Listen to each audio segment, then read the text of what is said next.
I was talking to somebody the other day and we were talking about positive thinking. And I think positive thinking without accepting your first emotion, so your negative thought, can be a disaster. Like if you try to positively think and ignore what's there, or ignore or try to pretend that you don't feel things or pretend you don't experience things, I think what it does is it almost highlights both of them.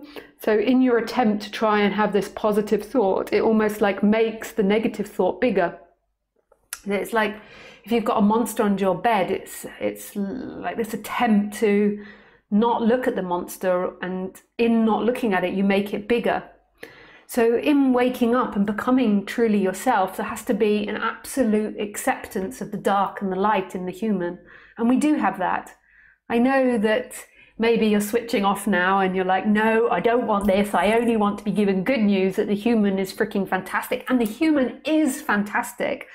But we have good and bad in us. And it's not even we have good or bad. It's not even that. Good and bad is what we've made up. We just are an animal that is growing. And in growth, there is sometimes destruction of our environment, of our things, of others. Like in growing, sometimes life can be cruel. Like in order for one object to grow, sometimes the other one falls to the side. And there's not always an ethical and compassionate answer. Sometimes there's difficult answers that come by, and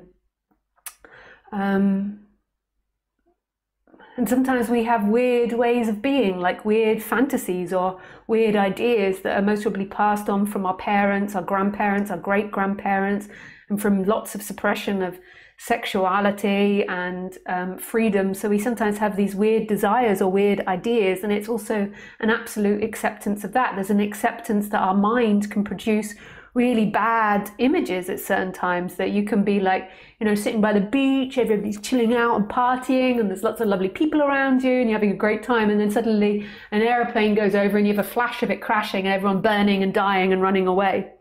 Might be that only happens to me, but I suspect it doesn't, or it happens to all humans, partly because I work with people in sessions and I see that that's what happens to them.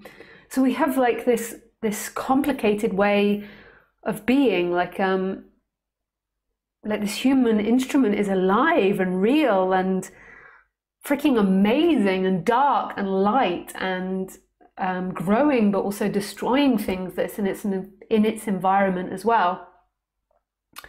And so in order to accept that human, there has to be a knowing of who you are absolutely, on the absolute level, that who you are is beyond that.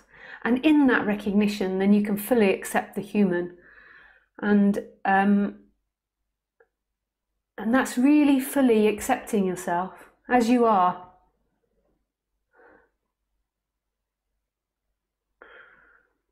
Even if there's a part of you that doesn't accept yourself. It's your nature, actually. Your essence is acceptance. Your essence is giving. Your essence is supporting all of this. So now after I've talked about that, so on the human level, you have to become fully yourself. So it means, like, if you're in a relationship with people and you're sitting there having a great time on the beach, and then you have that image and someone says to you, what are you thinking about? You freaking tell them. Not tell them if they're really traumatized and if it will really upset them, but you don't lie. You yourself. Like when you're hiding stuff from the outside, it's because you're not willing to accept it in the inside.